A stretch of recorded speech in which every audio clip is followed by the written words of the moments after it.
My fellow Americans, I'm speaking to you tonight from behind the resolute desk in the Oval Office. In this sacred space, I'm surrounded by portraits of extraordinary American presidents. Thomas Jefferson wrote the immortal words that guide this nation. George Washington, who showed us presidents are not kings. Abraham Lincoln, who implored us to reject malice. Franklin Roosevelt, who inspired us to reject fear.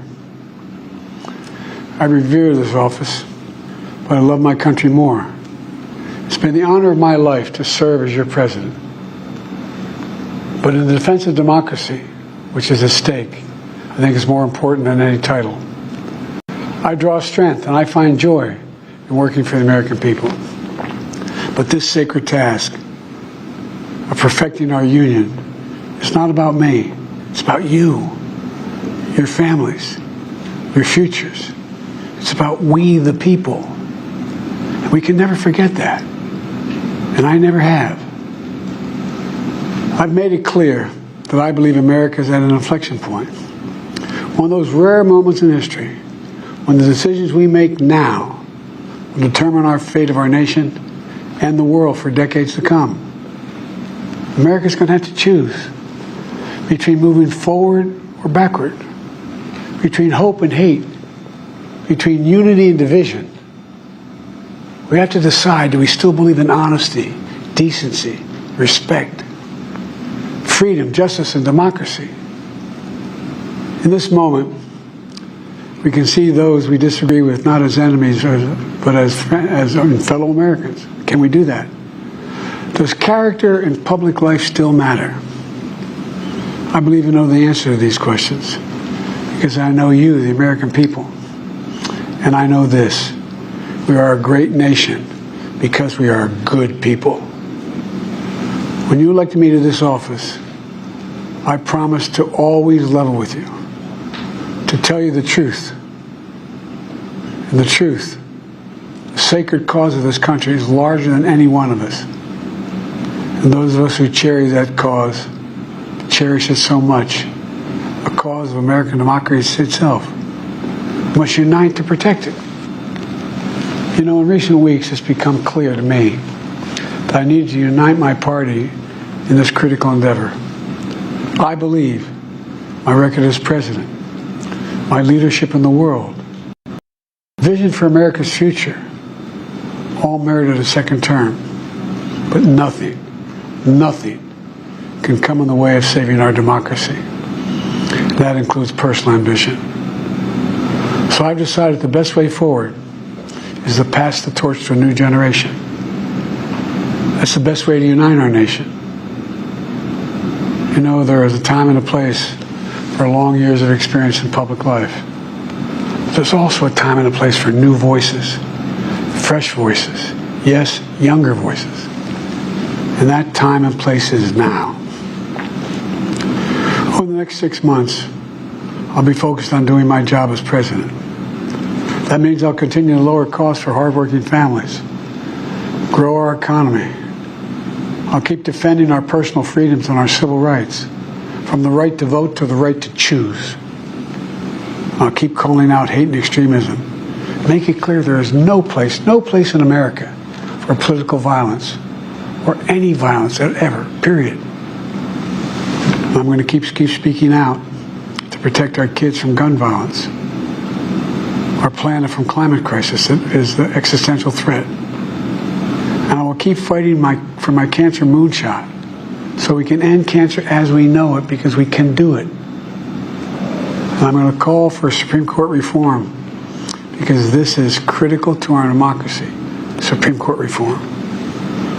You know, I will keep working to ensure America remains strong and secure and the leader of the free world.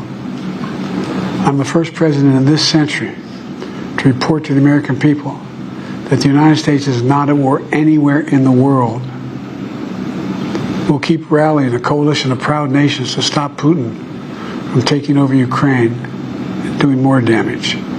We'll keep NATO stronger, and I'll make it more powerful and more united than any time in all of our history.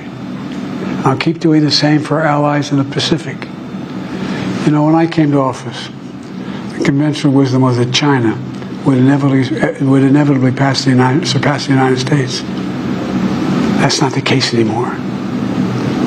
And I'm going to keep working to end the war in Gaza, bring home all the hostages, and bring peace and security to the Middle East and end this war. We're also working around the clock to bring home Americans being unjustly detained all around the world. You know, we've come so far since my inauguration. On that day, I told you, as I stood in we stood in a winter of peril and a winter of possibilities. Peril and possibilities. We're in the grip of the worst pandemic in a century. The worst economic crisis since the Great Depression. The worst attack on our democracy since the Civil War. But we came together as Americans, and we got through it. We emerged stronger, more prosperous, and more secure. Today we have the strongest economy in the world, creating nearly 16 million new jobs, a record. Wages are up. Inflation continues to come down. The racial wealth gap is the lowest it's been in 20 years. We're literally rebuilding our entire nation, urban, suburban, rural, and tribal communities. Manufacturing has come back to America. We're leading the world again in chips and science and innovation. We finally beat Big Pharma after all these years to lower the cost of prescription drugs for seniors. And I'm going to keep fighting to make sure we lower the cost for everyone, not just seniors.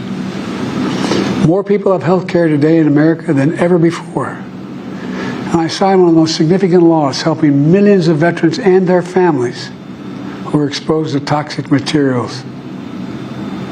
You know, the most significant climate law ever in the history of the world. The first major gun safety law in 30 years. And today, the violent crime rate is at a 50-year low. We're also securing our border. Border crossings are lower today than when the previous administration left office. I've kept my commitment to appoint the first black woman to the Supreme Court of the United States of America. I also kept my commitment to have an administration that looks like America and be a president for all Americans. That's what I've done. I ran for president 4 years ago because I believed and still do that the soul of America was at stake. The very nature of who we are was at stake. And that's still the case. America's an idea. An idea stronger than any army, bigger than any ocean, more powerful than any dictator or tyrant. It's the most powerful idea in the history of the world. That idea is that we hold these truths to be self-evident. We're all created equal, endowed by our Creator with certain inalienable rights: life, liberty, pursuit of happiness. We've never fully lived up to it, to this sacred idea, but we've never walked away from it either. And I do not believe the American people will walk away from it now.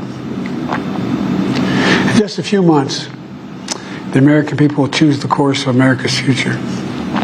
I made my choice. I've made my views known. I would like to thank our great Vice President Kamala Harris.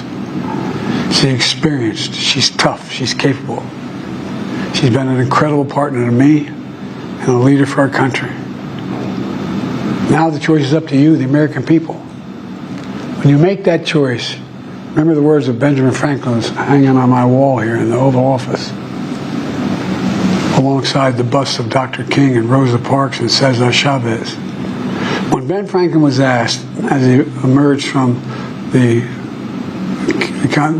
convention going on, whether the founders have given America a monarchy or republic, Franklin's response was, a republic, if you can keep it.